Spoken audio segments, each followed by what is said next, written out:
DonInLondon. Hello, January 14th, 2010. My video is all about recovery from addiction to either a substance or behaviour. My addictive substance, alcohol, addicted to alcohol. It could have been anything. And my behaviour tended to go to extremes, trying to be perfect, and addicted to work, relationships, material things. A very good consumer of things. But the trouble was, I was also a consumer of people and work and anything in order to try and fix something in me, and that was a feeling of being less than, not good enough. And I don't know where it came from, or maybe I do. Maybe it was just genetic, or maybe it was nurture, that I had to look right to be right. I had to put on a brave face, and if I put on a brave face, then I could face the world. And behind that, I wasn't quite sure who I was, but there was something motivating me, and I never knew what it really was until somebody described what fear was. And it seemed I was fearful of most things, but mostly of being found out either by me or by other people, and the shame and guilt which might come with that. So when I encountered alcohol at a very early age, alcohol did take the edge off, and that first drink I took did the damage in setting a pattern of behaviour and an attitude that drink would cure all. But I didn't know that at the beginning. All I got was conviviality, joyfulness, being relaxed, and a door opening up to a load of feelings which had been suppressed underneath a great big slab of fear. And these days, what helps me more than anything to keep on a sober path is to know it's okay to feel some fear and do life. So there is a book called Feel the Fear and Do It Anyway, and there are many books on self-help, but they are books and they can sit on a shelf and they won't do any good at all. We can think our way into believing we are making a change, when in fact all we're doing is absorbing information and wisdom and maybe not putting it into practice. So I needed practice to change my attitude and behaviour, and I do this on a daily basis by being a part of something which encourages me to take action, just take action on a daily basis to do the next right thing. So my drinking story, very long, 35 years, and for those who get in sooner because they've got common sense or horse sense or any sort of sense at all left, or just have reached rock bottom very quick, great. And if you're still alive and kicking, as it were, and haven't expired into a place where you just can't recover, then there is hope. So I find hope on a daily basis, and it doesn't normally always reside in me. It resides in the people I rub shoulders with on a daily basis, and that's a fellowship, and that fellowship is Alcoholics Anonymous. So family, community, professionals kept me alive long enough to have as many rock bottoms as I needed, and there were, believe me, there were a lot. And denial and stupidity on my part, because I couldn't get it. Well, actually, is it stupidity when you're addicted? The answer is no. You're addicted, and if you're in an addiction, you cannot control it. Or I couldn't. And if we could control it, we wouldn't be addicts. So the gift is knowing these days that it's okay to make life work one day at a time. It's okay to feel some fear, and it's okay to start growing again, so we don't have to be so fearful of living.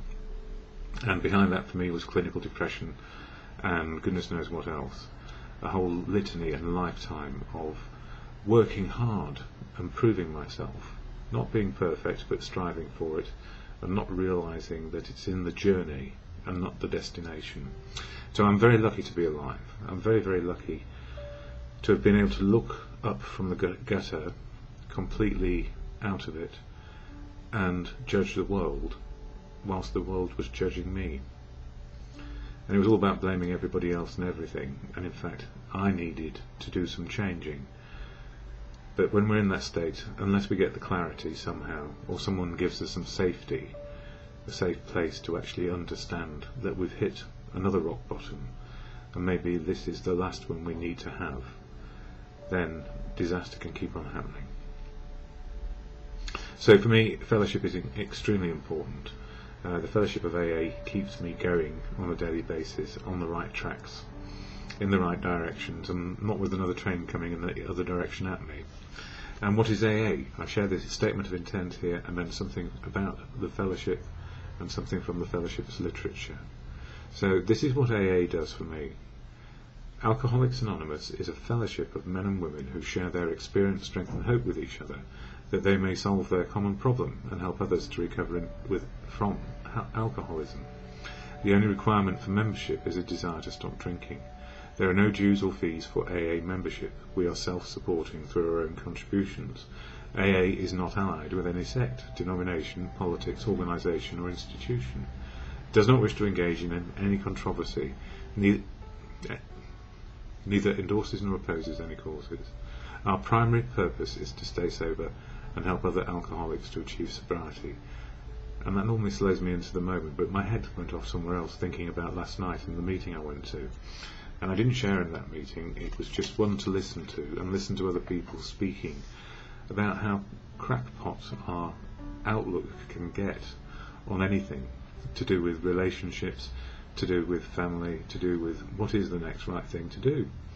And we are all human, and we spent an hour listening to truth of our silliness and also our funniness around relationships and how to make life work, when in fact we don't make life work, we just live life, and the mistakes are as good as they get, and if we learn from them, all to the good. And it was a gift, really. It was a real gift to be able to listen to friends, because in fellowship we do find friendship. And I needed to just listen. I'd done 2 chairs which means I just sit at the front and share my story. But part of doing a chair is the other side of it. It's the listening part. And there were quite big groups of people. And when people share back, well, for me, I need to listen intently, because that's where I get the learning from what other people say. But if you've done a chair and you're not listening when they are speaking back, people know. So it's an intense experience for me. And it's not about just doing it and getting it over and done with. It's about listening, absorbing, and actually learning from other people from what I've shared, because there's always more to add. So I'm lucky to actually be able to do that. Anyway, daily reflections for today. So it's been a week of exhaustion in my own mental capacities. Here it says for January 14th, no regrets. We will not regret the past nor wish to shut the door on it. In other words, we need the past to educate us about what is good for us today. Once I became sober, I began to see how wasteful my life had been, and I experienced overwhelming guilt and feelings of regret. The programme's 4th and 5th steps, which is about taking personal inventory and then sharing it with somebody else, assisted me enormously in healing those troubling regrets. I learned that my self-centeredness and dishonesty stemmed largely from drinking, and that I drank because I was an alcoholic, and that alcoholism is a disease. Now I can see how even my most distasteful past experiences can turn into gold, because, as a sober alcoholic, I can share them to help my fellow alcoholics, particularly newcomers. Sober for several years in AA, I no longer regret the past. I am simply grateful to be conscious of God's love, or good conscience, and of the help I can give to others in fellowship. And it's not only in fellowship, obviously, because there are people coming in, going out, and there is also that thing called life. So when we take the principles of the programme, that is the 12 steps of action, taking action always, to change our attitude and behaviour to the good of living, we take it into daily life, and that's where it really, really impacts in a great big way. So we're very fortunate to be alive in fellowship and to get wisdom on a daily basis. So when I end these videos with the serenity prayer, which is to the God of your understanding, or to your good conscience, or whatever higher power it is, God, grant me the serenity to accept the things I cannot change, courage to change the things I can, and the wisdom to know the difference, for me, is just for today.